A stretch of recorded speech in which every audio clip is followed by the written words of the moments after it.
আসসালামু আলাইকুম প্রিয় দর্শক, আপনারা অবশ্যই জানেন যে জেনে জেনে থাকবেন যে গাজা ফিলিস্তিন ইসরায়েলের মধ্যে একটা চুক্তি হয়েছে। ওই চুক্তি অনুযায়ী ইসরায়েলের সৈন্যরা গাজা থেকে সরে যাচ্ছে এবং গাজা যে বাসী বিভিন্ন জায়গায় পালিয়ে আসছিল কিংবা নিরাপদে আসছিল, কোনো মতে ওনারা গাজায় ফিরে আসতেছে। তো এই সমস্ত ব্যাপার নিয়ে নিউজ এবং মার্কিন শক্তিধর কমান্ডারও অলরেডি গাজায় গেছে, ওই ব্যাপারের নিউজ। গাজায় গেলেন শক্তিধর মার্কিন কমান্ডার, ঘাঁটি নিয়ে আলোচনা। মধ্যপ্রাচ্যে মার্কিন বিশেষ দূত স্টিভ উইটকফ এবং সেন্টকফ প্রধান অ্যাডমিরাল ব্রান্ড কুপার গাজা উপত্যকায় একটি ইসরায়েলি সেনা পোস্ট পরিদর্শন করেছেন। আজ শনিবার তারা সেখানে যান। ফক্স নিউজে এ তথ্য জানিয়েছে। দুই আমেরিকান কর্মকর্তার সাথে IDF chief of staff lieutenant general Eyal জামিউ যোগ দিয়েছিলেন। ফক্স দ্বারা প্রকাশিত ছবিতে ওই দুই কর্মকর্তাকে অস্পষ্ট করা হয়েছে। ফক্স জানিয়েছে, হামাসের সাথে চুক্তির অংশ হিসাবে ইসরায়েলি সেনা প্রত্যাহার সম্পূর্ণ হয়েছে কি না তা নিশ্চিত করার জন্য এই সফর ছিল। সফরের বিষয়টি নিশ্চিত করে কুপার এক বিবৃতিতে বলেছেন, তিনি গাজার অভ্যন্তরে একটি সফর থেকে ফিরে এসেছেন যাতে জানানো যায় আমরা কিভাবে একটি সেন্টকফ নেতৃত্বাধীন বেসামরিক সামরিক সমন্বয় সংঘাত পরবর্তী স্থিতিশীলতা রক্ষায় কার্যক্রমগুলো পরিচালনা করা হচ্ছে।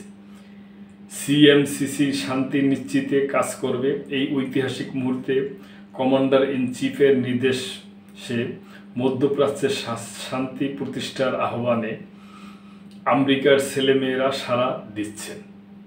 গাজায় কোনো মার্কিন সেনা না থাকা সত্ত্বেও এই মহান প্রচেষ্টা সফল হবে। চলতি সপ্তাহে মিশরে অনুষ্ঠিতব্য গাজা শান্তি সম্মেলনে যোগ দেওয়ার পরিকল্পনা করেছেন যুক্তরাষ্ট্রের প্রেসিডেন্ট ডোনাল্ড ট্রাম্প। শুক্রবার মার্কিন সংবাদ মাধ্যম এক্সিওস এক প্রতিবেদনে এ তথ্য জানিয়েছে। প্রতিবেদনে বলা হয়, মিশরের president Abel Fattah al CC এই সম্মেলনের আয়োজন করছেন এবং ইউরোপ ও আরব বিশ্বের কয়েকজন নেতাকে এতে আমন্ত্রণ জানিয়েছেন।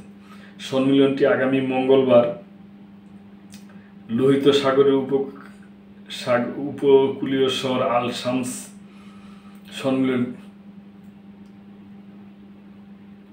শেখে অনুষ্ঠিত হওয়ার কথা।